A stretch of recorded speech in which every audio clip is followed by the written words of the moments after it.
later, he lost in the Holocaust his wife, all 11 children, all 150 members of his family. Of his whole family, he was the only survivor. Yafa Eliach, who wrote this book, Hasidic Tales of the Holocaust, interviewed him and said, "Rebbe, you're a man of faith. Did you have no questions for God while all this was happening?" He said, "Of course I had questions. My questions were such powerful questions that if I asked them, God himself would invite me straight up to heaven to give me the answers. And I preferred to be down here with the questions than up in heaven with the answers." This is Judaism. We refuse to answer the question. And I want to know why. And here is where I found an answer. It's a haunting image. It occurs in the Midrash, on the opening of the Jewish story, when God says to Abraham, "Leave your land, your birthplace, your father's house." And the Midrash says something very mysterious. It says, it's like a person who was on a journey and he saw a palace on fire. And he said to himself, "Can it be that this palace has no owner? How are they letting it burn?" And suddenly the owner of the palace peered out from a window and said, "I am the owner of the palace."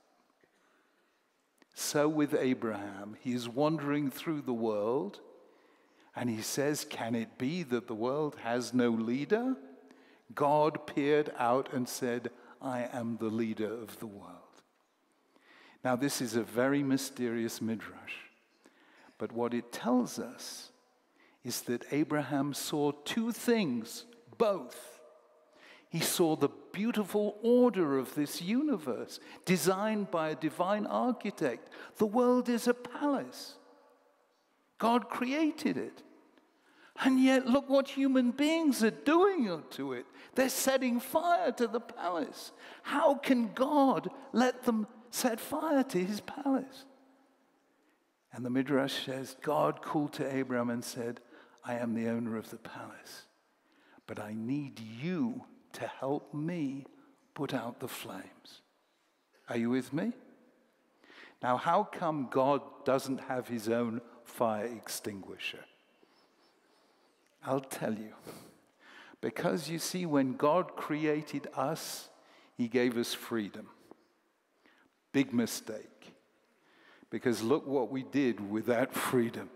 Adam and Eve break the first command, Cain and Abel the first murder, and by the time of Noah, the world is filled with violence, and God regretted that he ever created man in the first place. But ask yourself, what is the alternative? He could be in Silicon Valley creating 1 billion iPhones programmed 24 hours a day for all eternity to sing the praises of God. Does that make sense? Hashem gave us this great gift of freedom, and he refuses to take it away from us. So he doesn't stop Adam and Eve sinning. He doesn't stop Cain killing Abel. He weeps when it happens, but he doesn't stop us because he gave us the gift of freedom. The result is there is one thing, and only one thing, God cannot do without our help. He cannot live in the human heart. For that, he needs our help. Here is the principle, and here I will say it in Hebrew, Hakol bidei shamayim, chutz mirat shamayim. Everything is in the hand of heaven except the fear of heaven. For this, he needs our help. And so Judaism consists of cognitive dissonance. Does that translate into Spanish? Judaism is born not in a simple view, everything's good or everything's bad. Judaism is born in cognitive dissonance between the world that is and the world that ought to be. And how do you bridge that dissonance? Not by sitting and thinking clever ways of working it out. The only way you can bridge that dissonance is to do something about it. That's why Judaism is a religion of actions, mitzvot. Every single good deed we do to bring more justice to the world, to bring more kindness to the world, to bring more humanity in the world, brings the world that is a little closer to the world that ought to be. And when we do that, we become, in the lovely rabbinical phrase, God's partner in the work of creation. I know of no religion that has such an extraordinary idea that the evil that exists in the world, God needs our help to remove it. And that is what makes Judaism different. And that is why I think Judaism is all about healing a fractured world. The Talmud tells us a story about a rabbi who was ill. And another rabbi came to see him and said, "Are your sufferings precious to you?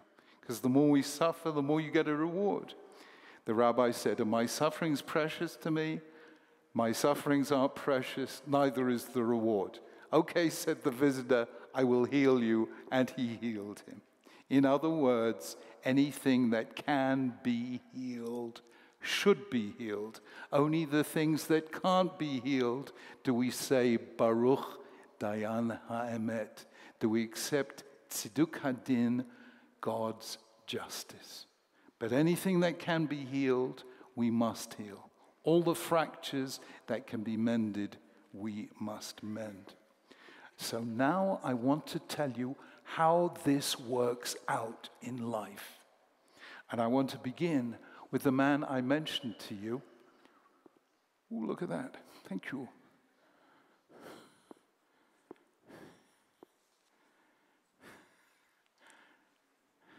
Do excuse me. In-flight refueling.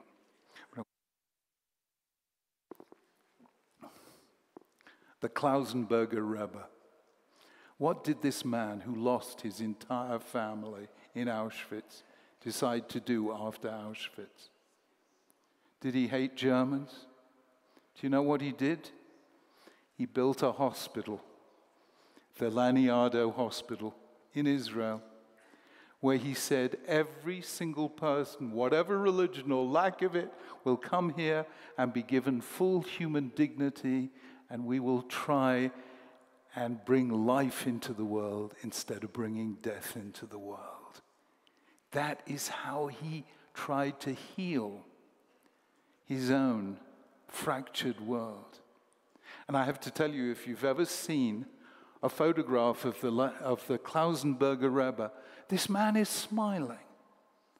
I don't know how this man smiled after what he lost, but I do know, because he repaid evil with good and death with life, and that is the Jewish way. Do you have many Chabadniks here in Mexico? You know what is a Chabadnik? I always said, I don't know who will be the first Jew to land on the moon. But I do know who will be the second Jew, which will be a Chabadnik putting tefillin on the first Jew. I have to tell you, forgive me for saying this, on our honeymoon, Elaine and I were climbing in the Swiss Alps when the clouds came down. We couldn't see. We're up halfway up a mountain in the middle of a place we don't know. We can't see anything. It's a true story. I started singing very loudly, Chabad Nigunim. I said, if a Jew is lost anywhere in the world, Chabad will find you. I don't know if you realize this. Before the Rebbe, Lubavitcher Rebbe, the Rav Menachem Mendel Schneerson, made his big outreach campaign that changed the Jewish world, nobody had ever done anything like this before. We all talk about kiruv, outreach. Nobody did this in all of Jewish history before the Lubavitcher Rebbe.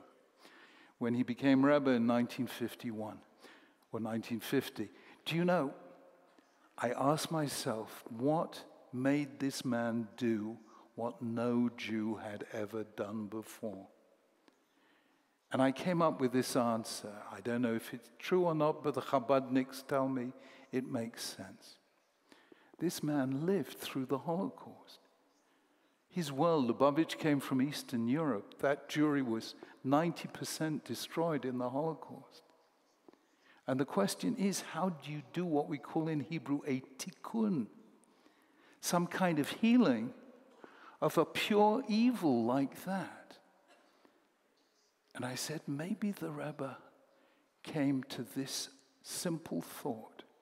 If Hitler searched out every Jew in hate, I will search out every Jew in love. And that is what made Chabad change the world.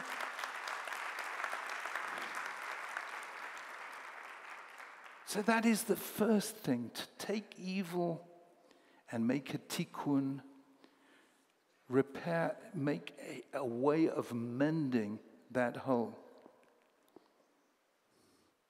But there's a second way. You know, we are just reading in the synagogue today these weeks, the story of the Exodus of the Israelites from Egypt. And I often ask myself, why did we have to go there in the first place? Are you with me? God said to Abraham, leave your land, your home, and your father's house, and go to the land I will show you. And here I'm going to say it again in Hebrew. That whole story takes 7 words. Let me say them to you. Vayetzeu lalechet artsa Kanaan, vayavo artsa Kanaan. They set out to go to the land of Canaan, and they arrived. End of story. Are you with me? He's there. Let him have some children, or more children, give them the land. That's it. How come they had to go through all this exile and slavery and goodness? How come? I mean, you know, even how is it that the land to Israel has to pass through Egypt? How come the road to freedom has to pass through suffering? Can you imagine if we never went to Egypt? No Pesach cleaning, no kosher Pesach, no all this problem between Ashkenazim and Sephardim. Can you eat rice? Can't you eat rice? Life would have been a whole lot easier if we never went to Egypt. So why did we have to go through all that suffering? And the answer lies in one simple verse in the book of Exodus. It says, do not oppress a stranger, because you know what it feels like to be a stranger. And I now want to tell you a story of how that second principle helped heal a fractured world. You remember this little thing called the Olympic Games? And in 2012, the Olympic Games were held in London. And after the Olympic Games, there's something called the Paralympics, you know this? For paraplegics. And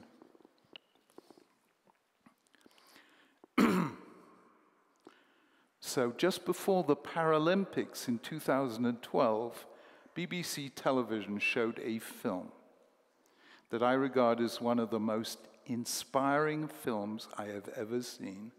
And it told the story of the Paralympics. And I never heard this story before. It concerns a religious Jew called Dr. Ludwig Guttmann.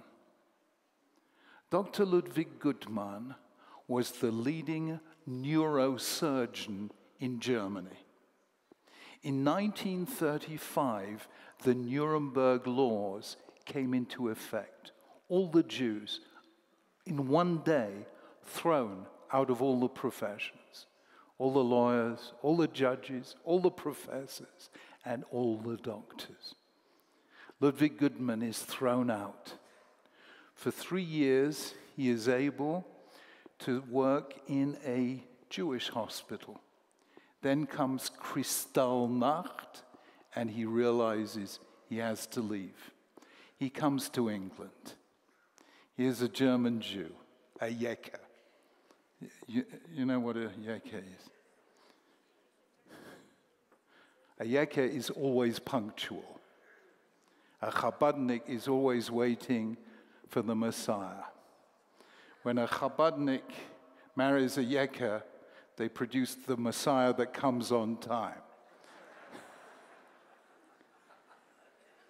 Realizing this genius in their midst, the British government in 1943 asked Ludwig Guttmann to open the first dedicated unit for paraplegics in Britain. These are people who will never walk again, and they were regarded as, and they were usually young soldiers, 18, 19, early 20s. And they were regarded as having no life prospects. What Ludwig Guttmann discovered horrified him. They were kept heavily sedated, horizontal, never took any exercise. Their average life expectancy, 6 months. He said, this is not acceptable to me. These are human beings with a future, not just a past. And he decided to turn upside down, completely change the way such people were treated. The first thing he did was he lowered their drugs that were keeping them only semi-conscious. And of course that hurt. Then he brought in a ball and was throwing it at them, and they were forced to catch it. And that hurt. Then he got them sitting up in bed doing exercises, and that hurt. And then he got them sitting in wheelchairs, and that also hurt. And the doctors and nurses thought he was cruel. And they were very upset. And they called him to a tribunal, accusing him of practicing cruelty to these patients. And one of the doctors at the tribunal said, "Who do you think these people are? They are moribund cripples. They're dying. Just let them die with dignity. Who do you think they are?" He replied, "The best of men." And that is what the television program is called. Eventually, he got them out of the ward into the open air in the garden. And he got them playing games with one another, and they didn't like it very much. But then he had a brilliant idea. He got them into one team, and he got the doctors and nurses to sit in wheelchairs and be the other team. And who do you think was better at throwing balls from a wheelchair? The patients. So they won. This was the first good thing that ever happened to them. And he saw them getting excited. He saw life coming back into them. So he organized more games, and eventually he invited people from another hospital, and then he organized national games. And eventually in 1948, he organized the first parallel Olympics. And this happened every 4 years until in 1960, they were recognized officially by the Olympics as the Paralympics. What happened was he gave these people back their lives. It was an extraordinary thing.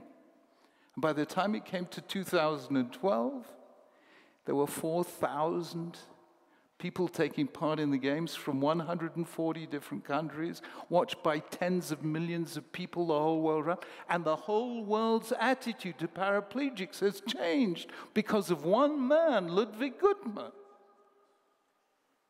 And the film in the BBC is very accurate because it shows him coming home, putting on his yarmulke, making Shabbos with his wife. She's lighting Hanukkah candles, he's making Kiddush. It was such a Kiddush Hashem. I'd never heard this story before. But then I phoned up his son and his daughter. She's no longer alive. I phoned up his children. They said, you know what? We couldn't believe it. It was like watching our father come back to life again. So it was clearly a very accurate program. How was it that it took a Jew from Nazi Germany to suddenly make this breakthrough that gave life back to a whole section of community? Well, I don't know. But here was this brilliant man who is regarded by Germans as less than human, as not worthy of life. And he knows I am human and I have a future. He sees these cripples and he realizes they too are human and they too have a future. You know what it feels like to be a stranger. And somehow this one man gave a future back to a whole section of humanity, healing a deeply injured world.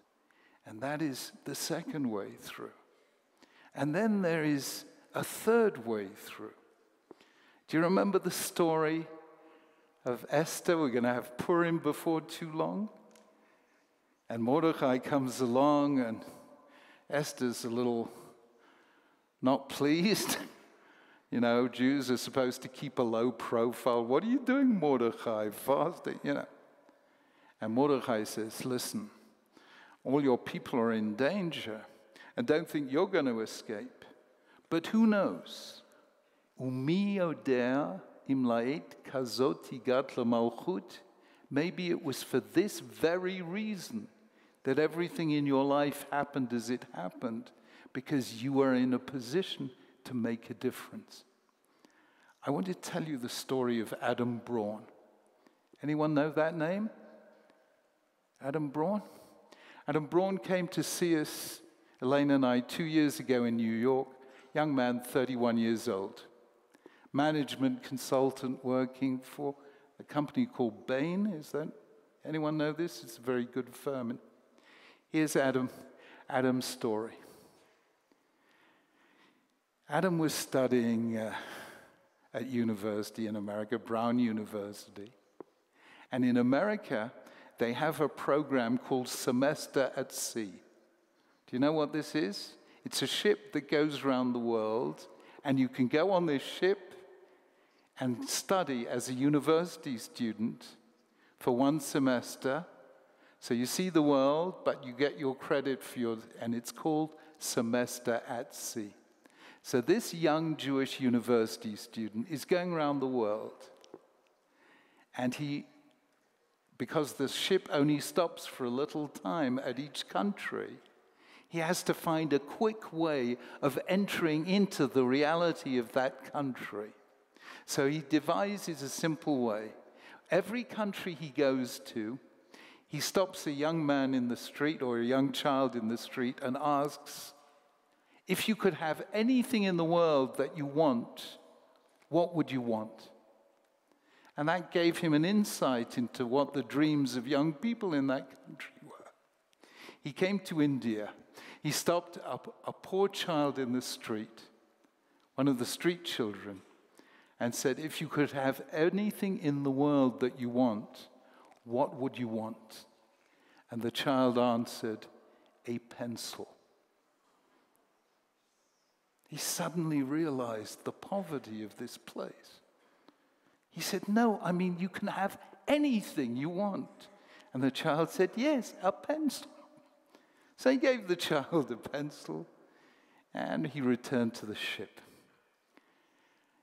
In the middle of the ocean, there was a storm, a little bit like the one in the book of Jonah, except there was no whale. And the ship is about to capsize.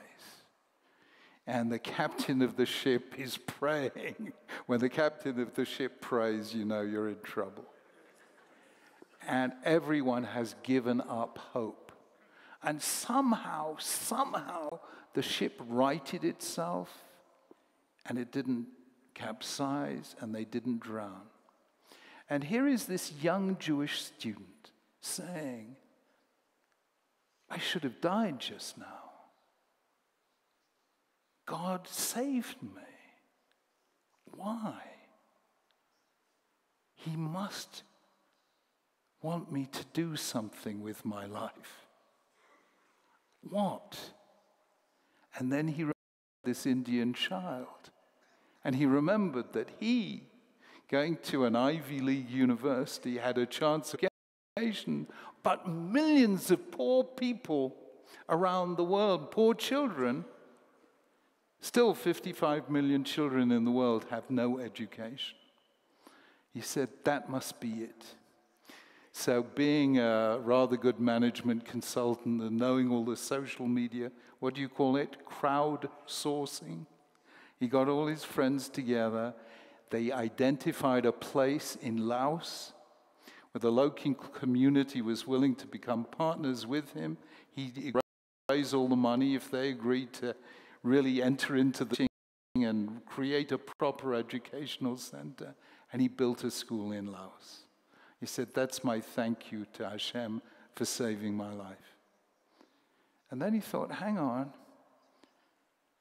but there's some other children in the world. Maybe Hashem wants me to build another school.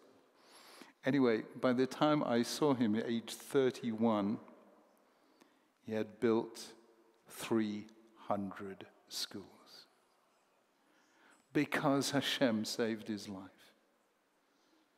Who knows whether for this moment, are you with me like Queen Esther? Maybe God put me in that situation because there's something he wants me to do. And because he realized it's not enough for them to be one Adam Brown who luckily has his life saved, he said, I will tell my story to my contemporaries, see if we can create lots of Adam Browns. So he wrote his book, which, needless to say, became a New York Times bestseller. You can buy it in paperback on Amazon.com at no commission. It's called The Promise of a Pencil. It's a beautiful book. And that is how Adam Braun helped heal a fractured world. Friends, these kinds of people you may think are remarkable. But I want to end with a little story which tells us that each one of us can make a difference. And it may, any day, may throw up such a moment. I want to tell you the story of a young African-American called Stephen Carter.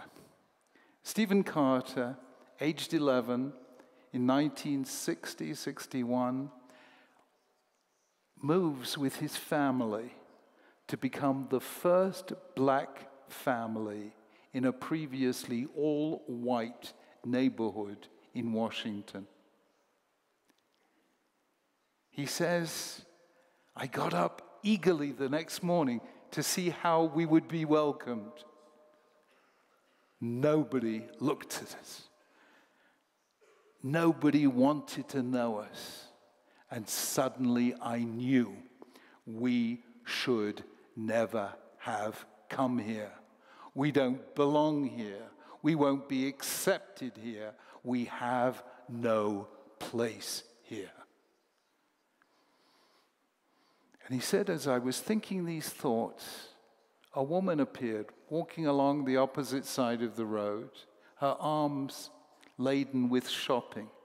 She gave us an enormous smile and shouted out, welcome, disappeared into her house across the street. 5 minutes later, came out with a big tray of drinks and cookies that she brought over to me and my brothers and sisters. and came over and said, "How wonderful to have you as neighbors." Stephen Carter said, "That moment changed my life. It told me I did have a place here." Stephen Carter is now professor of law at Yale University, and he writes that lady whose name was Sarah Kestenbaum, who sadly died quite young, was a religious Jew. He said it's no accident that she was a religious Jew, because Jews have a word for this kind of thing. They call it chesed, which means kindness, especially to strangers, especially when it's hard. Now, I happened to be telling that story in the synagogue in Washington, and I actually didn't even think about it. And the people came up to me afterwards and said, "Oh yeah, Sarah Kestenbaum used to be a member here. We never knew of that story, but yeah, that's the kind of thing she did." Now, let me ask you a question. Did Sarah Kestenbaum know that that one act would change her life? No way. She died before Stephen Carter ever told his story. We never know the good we can do. We never know. Hashem doesn't let us know. But believe you me, one act of kindness, one act of hospitality to strangers, one smile at somebody who is low can rescue somebody from the pit of despair and can change a life. And you know how you change the world? The rabbi said, one life is like a universe. Change one life, and you've begun to change the universe the only way you can. One life at a time, one day at a time, one act at a time. And that is what happens when your faith will not give you an easy answer to the evil in the world. It gives you a difficult answer. God says, I built the palace, human beings turned it into flames. I need your help to put out the flames and bring back the beauty of the palace. Because for us, faith is protest, you will find Jews disproportionately among doctors fighting disease, lawyers fighting injustice, educators fighting ignorance, economists fighting poverty, and therapists fighting depression and despair.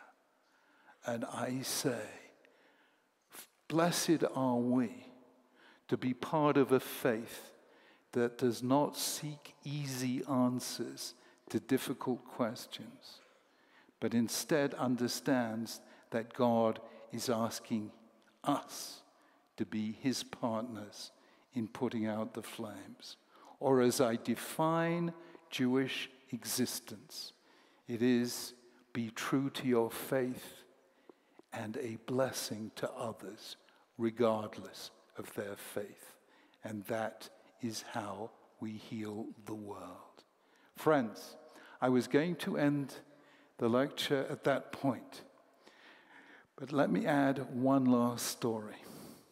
You see, I told you at the beginning that having been here for all of 48 hours, we are now obviously complete experts on Mexican Jewish life. And we know that everything here is beautiful. Everything. But maybe there is some fear in some hearts that maybe, who knows, the Jewish community may have one or two fractures of its own. Now, I promise you, they can be healed. But Hashem needs our help in healing them. So let me end with one little story that I hope will send you road to healing. You know what Su'udah Shlishit is? You know, when you sit on the third Shabbos meal, it's very meditative, very mystical, and I want you to imagine a group of Hasidim sitting with the Rebbe, and they're singing songs, and they're saying a l'chaim. If you're Hasidic, it has to be vodka, right? If you're English, it has to be whiskey, but if you're Scottish, definitely. And one Chassid, in this very meditative mood, asked the Rebbe, why doesn't the Mashiach, why doesn't the Messiah come? The Rebbe says, what do you mean, why doesn't the Messiah come? I mean, we've been asking that question for 2,000 years. Why all of a sudden are you asking the question? Well, says the Chassid, for 2,000 years, we didn't have our land. Jews were homeless in the world. We didn't have a home to offer the Messiah, you know. But now we have Israel back. Now we have Jerusalem back. What's keeping the Messiah? Why doesn't the Messiah come? And the Rebbe smiles. And he says, tell me, how could the Messiah come? You see, if the Messiah is a Chabadnik, the Satmaras won't recognize him.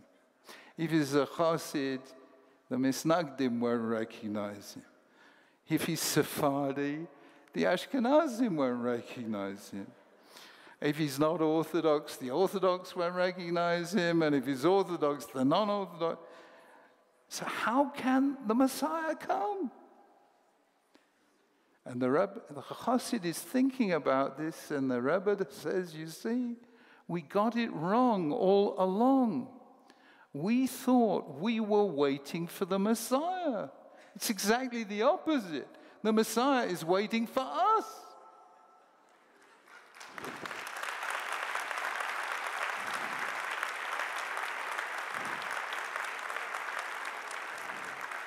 So the Rebbe sees the Chassid is looking a bit sad. So the Rebbe says to the Chassid, let me tell you something. Don't be sad. I want to ask you a question. Suppose you hear that the Messiah is coming, and of all the millions of Jewish homes in the world, he decides to begin by coming to your home first. What would you do? The Chassid says to the Rebbe, what would I do? The Messiah come to my home? I would greet the Messiah like royalty. I would prepare the most beautiful meal. He would have the most wonderful welcome imaginable. Said the Rebbe to the Chassid, do you think the Messiah is going to come with a big sign on his front saying, Mashiach? The Chassid said, no. So the Rebbe said, you know, he'll come as a stranger? The Chassid said, yes. The Rebbe said, in that case, maybe the next Jew you meet might be the Messiah. The Chassid said, yes. The Rebbe said, in that case, if you welcome the next Jew you meet with a welcome fit for the Messiah, do you know what would happen if everyone did that? We would sit and we would discover the Messiah had come after all. Friends, treat every other Jew as if maybe they might be the Messiah, and then the Messiah will come and there will be Shalom al Yisrael b'mehera b'yameinu. Amen.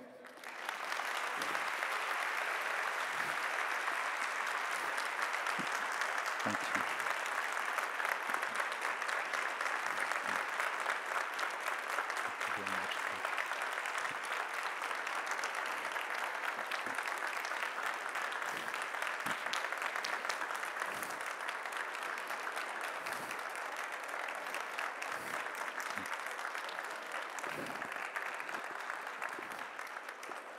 Thank you.